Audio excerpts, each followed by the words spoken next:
ค่ะมาพบกับช่องทวายไลท์ทัวร์เกิลนะคะวันนี้นะคะจะมาสอนเล่นเกมแมวเราจะวงให้เหมือนเดิมเนาะสีอยู่ไหนจะมาเล่นกันก่อน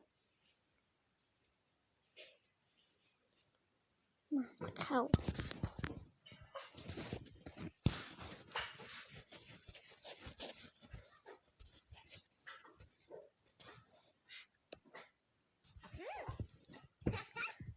เราสามารถนอนได้นะคะนะก็จะ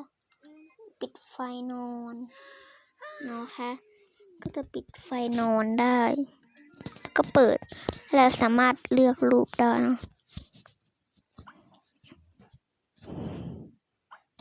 จะสามารถเล่นเกมกดไปที่โซฟาเลยนะคะกดไปที่ทานข้าวนะคะเราทุกคนสามารถทานข้าวได้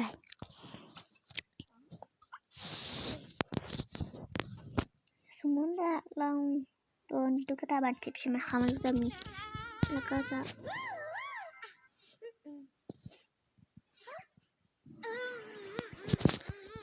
สามารถทำให้ทุกคนนะคะทุกกายได้เราสามารถมาหวีขนได้เนาะ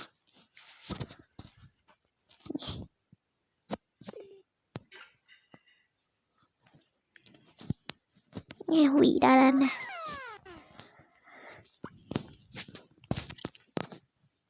พาทุกคนนะคะไปเที่ยวกันเนาะ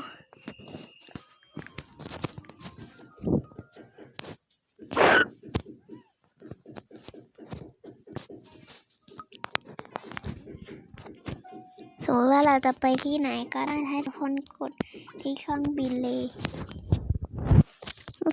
ถ้าว่ามันไม่ได้แสดงว่าเราไม่มีเครื่องบินแล้วนะคะก็กลับไปที่บ้านถ้าทุกคนมีก็สามารถไปได้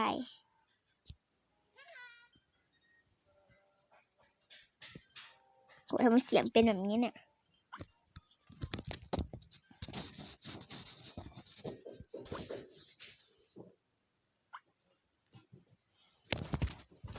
มา